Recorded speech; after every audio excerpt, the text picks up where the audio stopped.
नमस्कार साथियों, एक बार फिर से मैं आप लोगों के सामने उपस्थित हूँ पर्सनालिटी टॉपिक के अंदर व्यक्तित्व को मापने की अप्रक्षेपी विधियों के बारे में बात करने के लिए। प्रक्षेपी विधि वो जिनमें किसी व्यक्ति के मन में क्या चल रहा है वो अचेतन की चीजों को हम निकालते हैं, उसकी वीडियो में पहले भी बना चुकी हूँ। अप्रक्षेपी विधियां यानी जिसमें हमारे सामने हम बातचीत कर रहे हैं, सामने वाला बता रहा है कि उसकी पर्सनालिटी कैसी, बातचीत से पता लग रहा है, या हम उससे क्वेश्चन आंसर पूछ रहे हैं उनके जवाब दे रहा है, या उसकी केस स्टडी हम लोग पता लगा रहे हैं, या वो खुद से कोई आत्मकथा लिख रहा है जिससे हमें पता लग रहा है कि वो कैसा व्यक्ति है। यानी यहाँ पर जितना वो बताना चाहेगा हमें उतना पता लगेगा उसकी व्यक्तित्व के बारे में, या जिन सिचुएशन के तौर पर हम उसकी व्यक्तित्व को मापना चाहेंगे हम ऐसी स्थितियां पैदा करके उसकी पर्सनालिटी क्या वो पहलू है या नहीं उसे चेक करेंगे। तो हम आज बात करेंगे अप्रक्षेपी विधि यानी नॉन प्रोजेक्टिव मेथड्स की। तो देखिए, अप्रक्षेपी विधियों को दो भागों में बांटा जाता है, आत्मनिष्ठ या व्यक्तिनिष्ठ सब्जेक्टिव विधि, जिसमें पूछने वाला आपकी पर्सनालिटी का किस हिस्से को जानना चाहता है और बताने वाला क्या बताना चाहता है, ये उन दोनों की मंशा पर डिपेंड करेगा। तो अगर मैं सिर्फ आपकी पर्सनल लाइफ में आपकी स्ट्रगल के बारे में जानना चाहूंगी तो मैं आपकी पर्सनालिटी से सिर्फ इतना पता लगा पाऊंगी कि संघर्ष आपने कितने किए, आप कितने घाघ हैं, ये मैं नहीं पता लगाना चाहूं तो मैं नहीं पता लगाऊंगी। और आप भी अगर नहीं बताना चाहो कि आप कितने पानी में हो तो आप नहीं बताओगे। तो कुल मिलाकर आत्मनिष्ठ व्यक्ति में क्या होता है, व्यक्तिगत व्याख्या करता है व्यक्ति अपने हिसाब से, और हम सब अपनी कहानी में अपने आप को हीरो दिखाना ही पसंद करते हैं। तो अप्रक्षेपी विधियों में, आत्मनिष्ठ विधियों में नुकसान ही यही है कि सामने वाला खुद से बताता है जितना उसको अपने व्यक्तित्व के बारे में बताना होता है। वस्तुनिष्ठ में हमारा क्या होता है, हम सटीक स्थितियों में मूल्यांकन करते हैं। जैसे मुझे ये देखना है भैया आप फिट एंड फाइन हेल्दी व्यक्ति हो या नहीं, तो मैं दौड़ लगवा लूंगी आपसे। आपने कहा दीदी हम व्यक्तित्व से बहुत ईमानदार आदमी हैं, तो मैं कहूंगी ठीक है, तो एक दिन अपनी दुकान पर बैठाकर आपके सामने 10-12 लाख रुपए छोड़ के चले जाने हैं, बस मुझे परिस्थिति में पता लग जाएगा कितने ईमानदार हो। एक आध की दीदी देख नहीं रही है, एक तो चुरा ही लूं। तो वस्तुनिष्ठ ऑब्जेक्टिव मेरा ये जानना था तुम्हारी पर्सनालिटी में कि ईमानदारी है या नहीं, और मैंने वो ऐसी स्थिति पैदा कर दी, अगर तुमने एक पत्ता भी उसमें से चुराया तो मैं समझ गई कि चोर औलाद है, और नहीं चुराया तो इसका मतलब ईमानदार है। और मैंने तुम्हारे हाव भाव पढ़े, देखो एक तो होता है दुविधा वाला कि चोरी करूं कि नहीं करूं, कोई नहीं करूं, हो सकता है दीदी ने जाल बिछाया हो, और एक होता है जो होगी सो देखी जाएगी चुरा लो। हाव भाव भी रीड किए जिससे पता लगेगा कि आपकी पर्सनालिटी में ईमानदारी है भी या झूठ है। तो वो वस्तुनिष्ठ से। और आत्मनिष्ठ या व्यक्तिनिष्ठ, बताने वाला खुद से बताएगा अपनी पर्सनालिटी के बारे में। ठीक साहब, आ जाओ। तो आत्मनिष्ठ विधियों में पहली विधि है आत्मकथा विधि। आत्मकथा यानी ऑटोबायोग्राफी, इसे लाने वाले थे विलियम वुंट और उनके शिष्य टिचनर। आपको याद होगा आत्मनिष्ठ का मतलब अंतर्दर्शन विधि। तो ये सबसे पुरानी विधि है जिसमें व्यक्ति खुद से अपने बारे में बताता है, लिखता है अपने जीवन की विशेष घटनाओं को। तो हम तो सब अपनी कहानी में अपने आप को हीरो, बेचारा, बहुत स्ट्रगल करा हुआ व्यक्ति ही दिखाते हैं। अपनी कहानी में अपने व्यक्तित्व के सारे काले पन्ने हम छुपा ही देते हैं। तो आत्मनिष्ठ विधि जिसमें व्यक्ति खुद से खुद की पर्सनालिटी के बारे में बताएगा, उसमें सबसे पहली आती है आत्मकथा, अंतर्दर्शन या ऑटोबायोग्राफी। विलियम वुंट और उनके शिष्य टिचनर लेकर आए, परंपरागत तरीका है। दूसरी है प्रश्नावली विधि। अब देखो, जब भी पूछा जाए प्रश्नोत्तर विधि कि शुक्र है कि तुमने मेरे प्रश्न का उत्तर दिया, तो प्रश्नोत्तर विधि किसकी है, सुकरात की। इसीलिए इसे सुकरात की प्रश्नावली भी कई जगह लिखा देखते हैं, लेकिन प्रश्नोत्तर विधि सुकरात की। और एजुकेशन के फील्ड में प्रश्नावली विधि पर सबसे ज्यादा काम किसने किया, तो आप कहोगे वो सबसे ज्यादा काम पहले तो गाल्टन ने किया, बाद में वुडवर्थ ने किया। ठीक है ना साहब। तो मनोविज्ञान में इसकी शुरुआत करने में वुडवर्थ साहब थे। इसे कागज पेंसिल विधि भी कहते हैं। जनरली आपको प्रश्न पूछे जाते हैं, आप हाँ या ना में जवाब देते हैं, तो उससे पता लगता है कि आपका व्यक्तित्व कैसा है, कि समोसा पसंद है या कचौड़ी, तो आपने बता दिया कि कचौड़ी पसंद है साहब, तो ये हो जाएगा। तो प्रश्नावली 4 तरीके की होती है। ओपन, जिसमें आपको खुल के उत्तर देना होता है, क्या है, क्यों समोसा पसंद है। क्लोज्ड, हाँ या ना में जवाब देना होता है। सचित्र, चित्र होते हैं जिनके साथ आपको जवाब देना होता है। और मिश्रित, तीनों का मिला जुला रूप होता है। फिर दूसरा तरीका अंतर्दर्शन और प्रश्नावली विधि के बाद आत्मनिष्ठ विधि में आता है व्यक्ति इतिहास, केस हिस्ट्री जानना। मैं आपकी हिस्ट्री जानने की कोशिश करूं तो टाइड मैन इसे लेकर आए थे। टाइड का मतलब होता है ज्वार भाटा आना, टाइड्स बोलते हैं उसको, समुद्र में जो लहरें कभी ऊंची कभी नीची। तो हम कैसे याद रखेंगे कि हम सबके इतिहास में उतार चढ़ाव आते हैं। तो व्यक्ति इतिहास विधि टाइड मैन लेकर आए। इसमें कोई व्यक्ति आज असामान्य व्यवहार क्यों करता है, हम उसका कारण को डायग्नोस करते हैं, निदान करते हैं। ये सबसे बेस्ट तरीका है। असामान्य व्यक्ति जैसे कोई बाल अपराधी है, समस्यात्मक बालक है, उसकी पूरी केस हिस्ट्री पता लगाते हैं, ऐसा क्यों है ये। फिर आती है साक्षात्कार विधि। तो हम अपनी डार्लिंग का इंटरव्यू लेंगे, तो जॉन डार्ली लेकर आए थे। साक्षात्कार में आमने सामने बैठकर क्वेश्चन पूछे जाते हैं।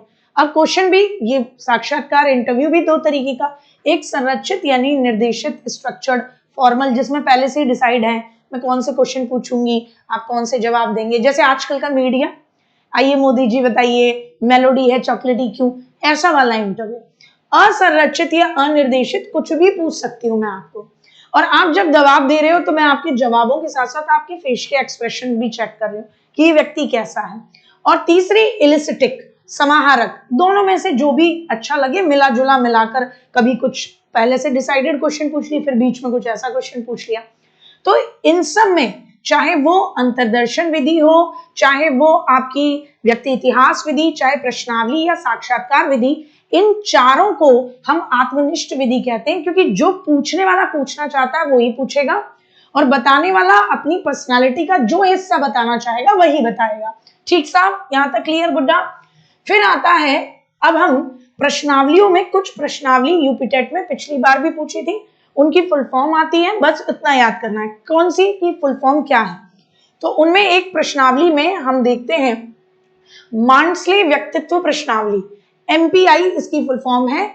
मांडस्ले पर्सनालिटी इन्वेंटरी आइजेंक लेकर आए थे, बस इतना याद रखना। मांडस्ले पर्सनालिटी इन्वेंटरी में यह कहा गया कि व्यक्ति अंतर्मुखी है या बहिर्मुखी है या मानसिक रूप से मनोस्नायु दुर्बलता, मानसिक रूप से रोगी है। क्या कहा, MPI मांडस्ले पर्सनालिटी इन्वेंटरी। प्रश्न पूछकर पता लगाया जाता है कि आप अंतर्मुखी हो या बहिर्मुखी, यानी लोगों के साथ घुलना मिलना पसंद करते हो, या मानसिक रूप से विकलांग हो, मतलब दिव्यांग हो, सॉरी, मानसिक रूप से रोगी हो। फिर एडवर्ड EPPS, इसकी फुल फॉर्म क्या है, एडवर्ड की पर्सनालिटी प्रेफरेंस प्रश्नावली शेड्यूल। आपसे पूछा जाएगा कि आपकी पर्सनालिटी में आप किन चीजों को प्रेफरेंस देते हो, किन चीजों को आप प्राथमिकता देते हो। इससे पता लगेगा कि आप जलेबी या समोसे में किसको प्राथमिकता देते हो, आप स्वतंत्रता और सम्मान में किसको प्राथमिकता देते हो।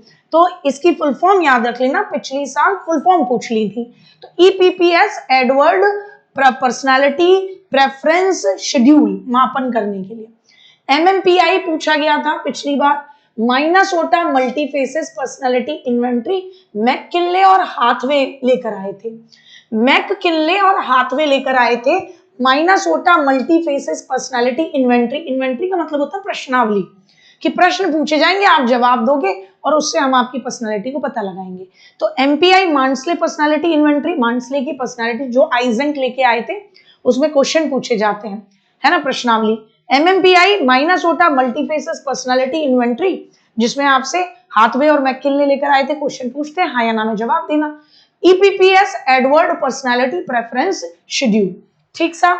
फिर इसी तरीके से बेल साहब लेकर आए थे, बेल साहब भी लेकर आए थे समायोजन कर पा रहा है कोई व्यक्ति किसी कंपनी में या नहीं। तो समायोजन कर पा रहा है या नहीं, इसकी इन्वेंटरी, आविष्कारिका या प्रश्नावली, तीनों शब्द एक ही है। इन्वेंटरी कह लो, आविष्कारिका कह लो, प्रश्नावली। प्रश्नावली का मतलब आपसे प्रश्न पूछा, जैसे अभी जनगणना हो रही है तो आपसे प्रश्न पूछा जाए आपके घर में कितने बच्चे हैं, आप कह रहे हो आप शादीशुदा है या नहीं, हाँ या ना में जवाब दे रहे हो। ये प्रश्नावली है, इन्वेंटरी। जान पाते हैं ना इससे हम कि क्यों ये व्यक्ति कैसा है। ठीक साहब। तो प्रश्नावली विधियां आत्मनिष्ठ विधि का हिस्सा होती हैं, कि जितना आप बताना चाहोगे वो आप बताओगे अपनी प्रश्नावली में, और जो मैं पूछना चाहूंगी वैसे ही मैं क्वेश्चन पूछूंगी आपसे। फिर आती हैं ऑब्जेक्टिव विधियां, यानी कि वस्तुनिष्ठ विधियां, यानी एक सटीक मेरा एम होगा, उद्देश्य होगा, जिसे मैं मापूंगी आपकी पर्सनालिटी में। जैसे मुझे देखना है कि आप कितने एक्टिव हो पुलिस की जॉब में भर्ती होने के लिए। आपने कहा हम जान दे देंगे, हम चोरों को पकड़ पकड़ के मारेंगे। मैंने कहा ठीक बेटा जी। तो फिर मैंने आपसे सिंपली कहा कि दौड़ लगा दो, 1 मिनट में कितनी लगाते हो। तुम एकदम लाला जी की तरह फैल गए वहां पे। तो मुझे पता लग गया ये चोर के पीछे नहीं, चोर इसके पीछे भागेगा भाई साहब, चोर इसको लठा देगा, ये नहीं पुलिस वाला बन सकता। तो ये मेरा आपकी पर्सनैलिटी में जो मेरा ऑब्जेक्टिव उद्देश्य था उसको मैंने मापने के लिए वो टेस्ट लिया। तो उनमें से एक विधि आती है समाजमिति या सोशियोमेट्री विधि, जिसे वो लेकर आए थे जेएल मोरेनो। इसी के माध्यम से हमारे नाना जी ने, हमारे पापा जी खोजे थे कि इस समाज में आपके पापा जी के घर की प्रतिष्ठा, इज्जत, मान सम्मान कितना है। तो समाजमिति विधि से हम पता लगाते हैं किसी व्यक्ति की समाज में हैसियत कितनी है। कौन लेकर आए? JL Moreno. दूसरी निरीक्षण या अवलोकन विधि, ऑब्जर्व करते हैं। कौन लेकर आए? वॉटसन। आपके व्यवहार को मैं साफ देखकर ऑब्जर्व करूंगी, फिर पता लगाऊंगी आपकी पर्सनैलिटी में कैसा है। आपने कहा जी मैं तो बहुत सज्जन बच्चा हूं। मैंने कहा अच्छा ठीक है, कि मैं तो बजरंगबली जी की पूरे दिन भर पूजा करता हूं। मैंने कहा ठीक।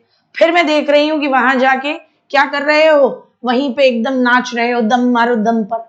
मैं तुरंत समझ में आ गया बोलने में और करने में अंतर है। प्रत्यक्ष व्यवहार का अवलोकन करना कि किधर जा रहा है, वॉटसन लेकर आए थे। फिर आती है निर्धारण मापनी, रेटिंग स्केल। इसको भैया यहाँ पर इसका नाम यहां से मैं हटा रही हूं, प्रतिपादक का नाम मैं यहां से हटा रही हूं, ठीक है ना, क्योंकि इसमें गाल्टन का नाम भी आता है कई जगह पर।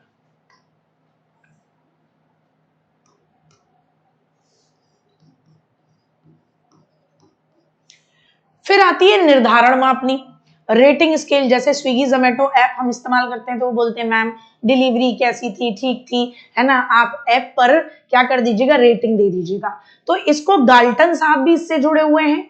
इसको सबसे पहले लाने वालों में रेटिंग स्केल को कि 5 स्टार दो, 3 स्टार रेटिंग दो, गाल्टन साहब भी आते हैं और थस्टन साहब भी आते हैं और लिकर्ट साहब भी आते हैं।